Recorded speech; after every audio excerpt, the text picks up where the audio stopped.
Good morning, students. Hope you all are well and ready for today's class. As you know, interest is an extra amount paid by the institutions on money we deposited. Or in other way, we can explain it as extra money paid by people on the borrowed money. Is it? So we know how to calculate simple interest. And today we are going to deal about compound interest. It's a new term to you. For the first year we get 500 rupees as interest. And for the second year you get 500 rupees again. So total 1000 rupees as interest. Got it? So here we can write it as simple interest amount. Simple interest is equal to 1000 and amount is 11,000. Okay. Now we can calculate the compound interest. Compound interest is calculated on the amount of previous year. So first of all, we have to calculate the compound interest for the first year. So as in the same method, I1 for the first year interest. Okay, I1 the interest of first year is equal to P into N into R by 100. That is P is 10,000 and N. Yes, it is for the first year. So N is 1 and R is equal to 5 by 100. We get 500. Okay, so the first year interest is 500 and we should find amount of first year, that is P1. We can write it as P1 as it is the principal amount of first year. So amount is equal to P1 plus I1, that is P1 10,000 plus 500. We get 10,500 as the amount of first year.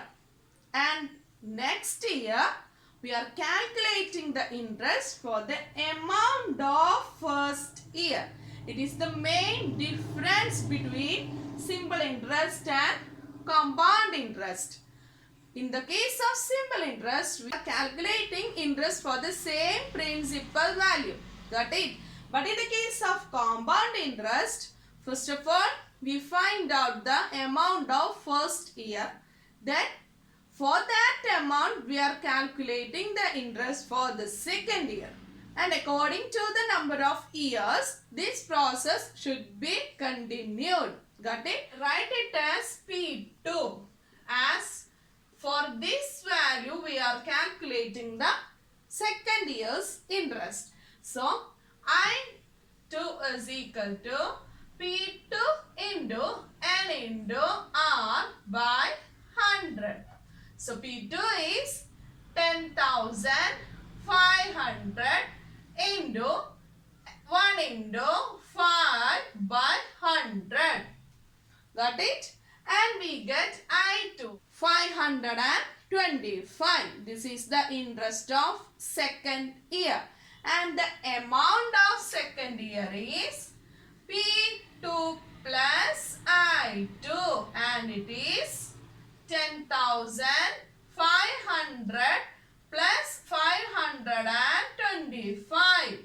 We get the last amount after 2 years. We have 11,025 rupees.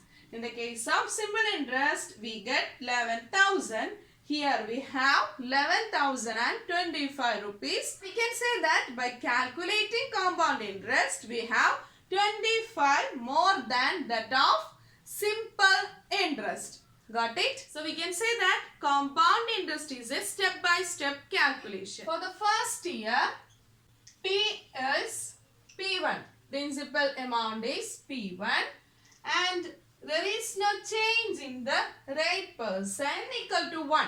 That is, we are calculating the compound interest for the first year. Is it? Then, next we have I1. I1 is the interest of first year. Is it?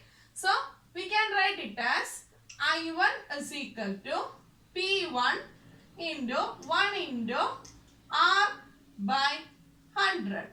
That is P1 R by 100. Is it? Then amount A1. It is the principal value of second year. So P2 is equal to P1 plus P1 R by 100. P1 is a common number. So we can take it as 1 plus R by 100. Is it clear? P1 is a common factor. So we can take it outside. P1 by P1 it is 1.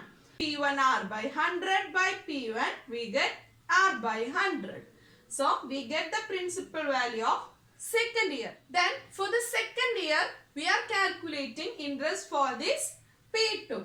So I2 is equal to P2 into 1 into R by 100.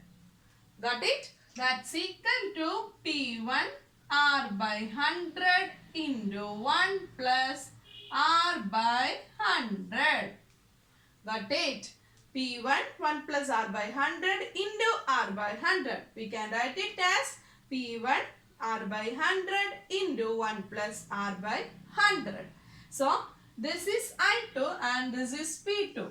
We are calculating the amount of second year as P2 plus I2. And we know P2 is P1 into 1 plus R by 100. And I2 is, yes, P1 R by 100 into 1 plus R by 100. Got it?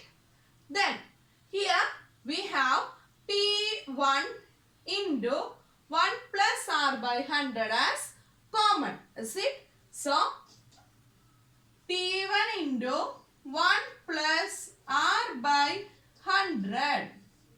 Then here we have 1. This value by this one we get 1.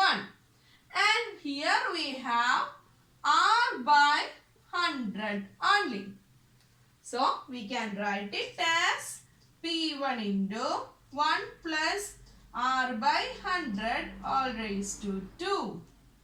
Got it? So for 2 years we get P1 into 1 plus R by 100 all square.